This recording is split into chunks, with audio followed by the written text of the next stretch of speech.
Yo, what's up guys? Welcome back to the channel, APW Sports signing in. Today I am doing something that I usually haven't done, and this is the first type of video of this kind since I actually started this channel. Just to give a bit of a brief background of things that I wanted to make this channel about when I started it. I wanted it to make an all sports channel, and I wanted to have some wrestling in there, but of course I had a period where I really just gave up wrestling and stopped after a while, so I literally stopped doing those type of videos. And if I didn't private it, I probably might unprivate it now that I'm doing this type of video. But my very first video, full-length video on this channel, was one about the WWE. It was a Brock Lesnar video. I probably will link it in the description below so you guys can kind of see the growth of where this channel has gone, the growth of things that I've become since then. But hence the name APW Sports. I wanted this to be a full sports channel, but as you guys know, my love and passion for the game of football just took over every single thing in my life. Not in my life, but it just took over everything that I wanted this channel to be about. So this is one of the things that I've been interested in, and I've gotten really back into wrestling probably over the last 2 to 3 years of my away from football time. And now I kind of wanted to share with you guys my passion for wrestling and the WWE with Wrestlemania right around the corner. I'm recording this video probably a couple of days before Wrestlemania and before Friday Night Smackdown. This is actually Thursday before Friday Night Smackdown actually airs, the Go Off Friday Night show before the first night of Wrestlemania, the first 2 nights. This video in particular will be the first night of Wrestlemania preview, give my thoughts on the matches and everything that's going to go on in night 1, and I'm going to do a separate video about night 2. So you guys take this ride with me, and if you enjoy wrestling, leave your thoughts in the comments down below. But let's just get right into it. Now we have our first match of the night of the things that are scheduled. We have Rey Mysterio and Dragon Lee versus Santos Escobar and Dominic Mysterio. Now, I'm not gonna lie, I was not expecting a Dominic and Rey Mysterio re-theme because of what happened at last year's WrestleMania with them two going one-on-one with each other. But with Dominic interfering with the Santos Escobar and the Rey Mysterio match that happened probably a week or 2 ago, and with them challenging with bringing Dragon Lee to the LWO and Santos Escobar, I still can't pronounce the Santos de Fantasma. I still can't pronounce that with the life of me, but it's interesting to see that Dominic is actually getting back into a role with Rey Mysterio. I didn't see that coming. I was not anticipating that happen. I thought it would have been something along the realms of the Ricochet and things like that, because they've been having some type of an issue, Judgment Day, with Ricochet. But I kind of thought Dominic would be on that type of train on this WrestleMania path. But this is probably a match that of course I'm going to watch it. This is probably one of my least interesting matches, personally, from my opinion, because number one, I was kind of out of wrestling for a bit. I was back and forth with it, so I didn't really see a lot of Dragon Lee, but I know he's that luchador type of wrestler, so I'm interested to see how that is gonna go and how they're gonna tell the story of that, because I honestly thought it was gonna be a Rey Mysterio versus Santos Escobar one-on-one match going into WrestleMania, with Santos Escobar putting Rey Mysterio on the shelf for as long as he did, and with the whole United States Championship thing that they were going back and forth with Rey Mysterio being injured and all that. So I thought they were going to be a one-on-one match and kind of bring that history and that type of thing into it, but with them adding Dominic and Dragon Lee, I'm interested to see how that's going to play out. I'm probably going to predict the Dominic and Santos Escobar win, with the Rey Mysterio and Rey Mysterio winning last year against Dominic.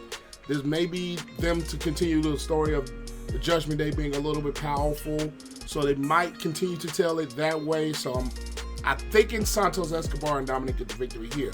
Now we're going to go to Bianca Belair, Naomi, and Jade Cargill versus Damage Control, which is Dakota Kai, Asuka, and Kairi Sane. Now, I'll be the first to admit this. I love the fact that they have these three beautiful black women together with Bianca Belair, Naomi, and Jade Cargill. I was interested to see where they were kind of going to take Jade Cargill's role as far as could she be on the WrestleMania card, or maybe what they're going to do or probably start to give her a push after WrestleMania, which they're probably going to still do. But it's interesting to see that these three women together gets Damage Control, which Damage Control without Bayley now, and they've been kind of railing a little bit over the women's division along with Io Sky. So at the end of the day, I'm interested to see how this match is going to play out. I'm not going to lie to you guys. The way the Royal Rumble was set up, I thought they may have been a Jade Cargill versus Bianca Belair setup, but them bringing Jade Cargill back, I think a week before WrestleMania, like last Friday, if I'm not mistaken, with her now in this role, in this type of a match, this is a match that I am going to be personally interested in. Not just because of I love my beautiful black women, yes, spoilers, whatever, but I want to see how this story is going to play out with these three versus Damage Control. How they're going to tell a story of that. That is going to be something that I'm personally going to be interested in. So I'm going to, I think Damage Control, they may have them win it. I'm not sure because I don't think they want to make Jade Cargill look a little bit diminished a bit, especially with her coming into the WWE with the things that she's been doing in AEW. So I'm interested to see how that's going to go. But this next match on the card is a six-pack ladder match challenge when you have the Judgment Day defending against Awesome Truth, which is Miz and R-Truth, DIY, Gargano and Ciampa, New Day, Kofi Kingston and Xavier Woods, New Cash Republic, Pete Dunne and Tyler Bate, and A-Town Down and Austin Theory and Grayson Waller. Now, I'll be the first guys to tell you, I'm not a big fan of Austin Theory at all. I'm not a big fan of Austin Theory. I like some of the things the New Cash Republic has been doing. I hate that they made Pete Dunne into that Butch role. I hated it. Didn't like it at all. I'm glad he's back into that Bruiserweight Pete Dunne role. The New Day, I've always liked New Day. DIY has been a very good tag team when they had them together. I've always liked Awesome Truth. I've never been a big Miz fan, but R-Truth is, he's a national treasure with the things that he's been doing. And Judgment Day, even though they're heel, I still like watching the Judgment Day. I'm not gonna lie, I still like watching the Judgment Day and the things they've been doing with Priest and Balor. And it's interesting to see what this send your money in the bank. I'm just saying it's interesting to see what they're gonna do with that. But this is going to be for an amazing match, I think. I think this is going to be for an amazing match. I still think the Judgment Day are probably going to come out on top because of the way they're going to tell the story. I think the way they're going to tell the story about the Judgment Day, I just really think that even though there's been some kind of cracks with the communication, with the whole Rhea and Dom thing and the things that have been going on, there's been some cracks in it, but I still think the Judgment Day are probably going to come out in this match victorious, but that's just me. Then we have, I love the way they set this next matchup. It's the Usos, Jimmy versus Jay.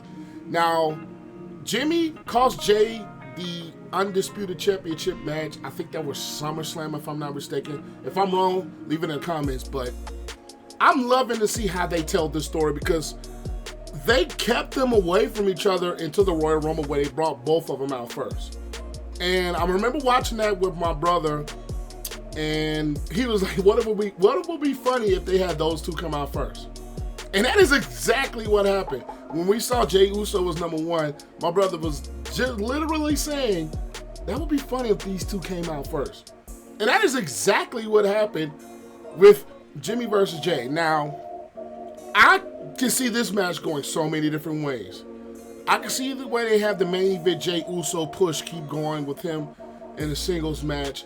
I can see the way if they want to continue the Bloodline type of story, they can have Jimmy win this match. And this is what part I loved about the WWE in some aspects, with some of the things being not predictable. Jimmy and Jay, I don't think is predictable. It's depending on what route I feel like they're going to go as far as the story goes. Like, what angle are they going to push in this match? What kind of bad blood is going to be brought up during this match between Jimmy and Jay, as both left the Bloodline at one point. Jimmy ended up coming back when he cost Jay the title. I think that was SummerSlam. But I'm interested. This is probably another interesting match for me because it is very unpredictable, and it just goes into what storyline are they going to continue to hold on with. And me personally, I like both of them. This is a match that I'm gonna say I don't care who wins, but I won't be frustrated if one won over the other, because I'll be honest, I like both brothers, and I like the way they've been moving, even though the Jimmy and the whole Bloodline thing, and I'll get into that later, probably in the next segment or the next video, excuse me, but I really don't care who wins this match. I just want to see how is this story going to be told between the brothers. And the next match is the Intercontinental Championship match with Gunther with this long 600-day plus reign, taking on Sami Zayn. Now, I'll get into that whole long length thing with championships in the WWE later on, but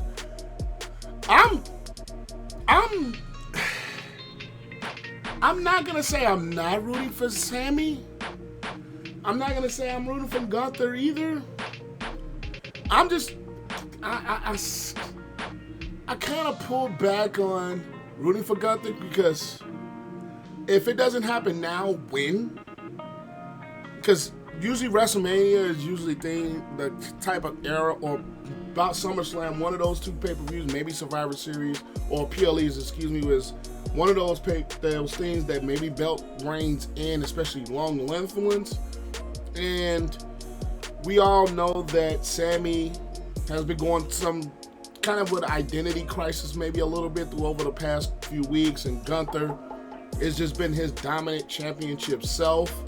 And I do like the fact that Gunther has been defending the belt. Gunther has been putting the title on the line and fighting every so often. I'm not gonna say every week, but I like the fact that Gunther has been utilized throughout this whole championship reign. It's been very, very dominant, and I'll just be honest with you guys, I hate the design of the Intercontinental Championship belt itself. The belt design itself is just pure ugliness. I don't like it. I will be honest with you, I don't like the design of the Intercontinental Championship belt. I just had to get that one out of the way. But I think if they're going to tell a story of Sami, maybe he wins the match. Maybe. But if they want to continue that long reign, maybe Gunther wins. I'm interested to see how that goes, because Sami, he ended one long reign at last year's WrestleMania with him and Kevin Owens, and then the Usos' long tag team championship reign. Could he do it again? Could they put him in that phase to end another long streak, this time on the single side of it, with him ending the Intercontinental Championship reign? I'll let us see how that goes, but please change the belt design. And the next match is on night one, Rhea Ripley versus Becky Lynch. And I will be the first to tell you, this is going into a little bit of my long championship reigns thing, is Rhea Ripley has been dominant as champion when she's had matches. Whenever that is, because it's rare that she defends the belt, which I don't like. It's rare that she's putting the belt on the line on PLEs. I don't like it.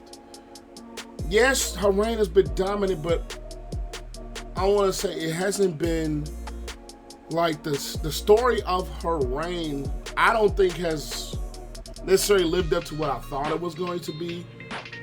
Maybe that's just me speaking on that, but it's just at the end of the day, her belt reign itself, it hasn't been like this defending. She's beating everybody dominantly, and I'm not gonna lie, small smidge, I'm kind of pulling for Becky, so her and Seth could be champion at this point, but I'm interested to see how that's gonna go because of the whole Becky Lynch defending herself and defending and fighting every week type of thing, and her proving herself as every week versus Rhea Ripley, who's had that kind of reserve approach as far as the championship reign goes. So I'm interested to see how that goes. But I kind of rooting for Becky to win this match. I'm not going to lie.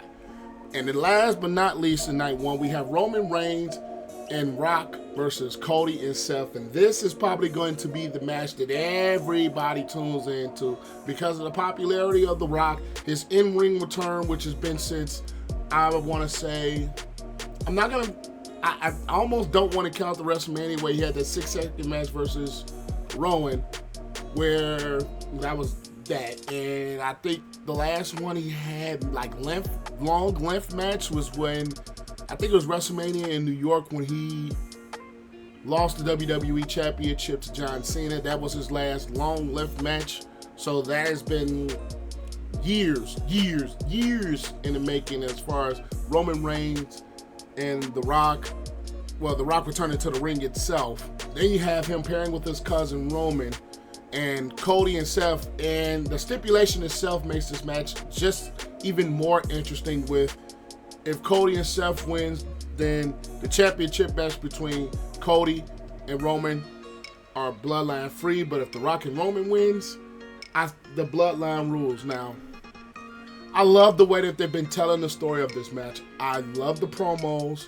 I love really some of the way that they've been telling the story with bringing Mama Rhodes into it, and with Rock attacking Cody in Chicago, which I'm actually kind of mad that I didn't know that The Rock was going to be there. If he was, I would have tried to get tickets.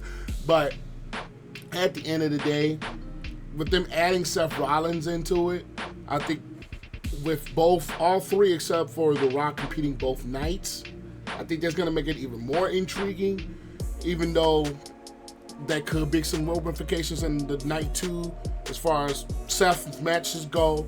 But I'm not gonna lie, as much as I want Cody to finish the story cleanly, I think they're gonna have The Rock and Roman Reigns win this, because I think at the end of the day, if Rock is involved in night two, I think WWE is about ratings. WWE is about eyes on the television screen. And with The Rock and Roman losing to Cody and Seth, that pretty much basically kicks Rock to the curve on night two.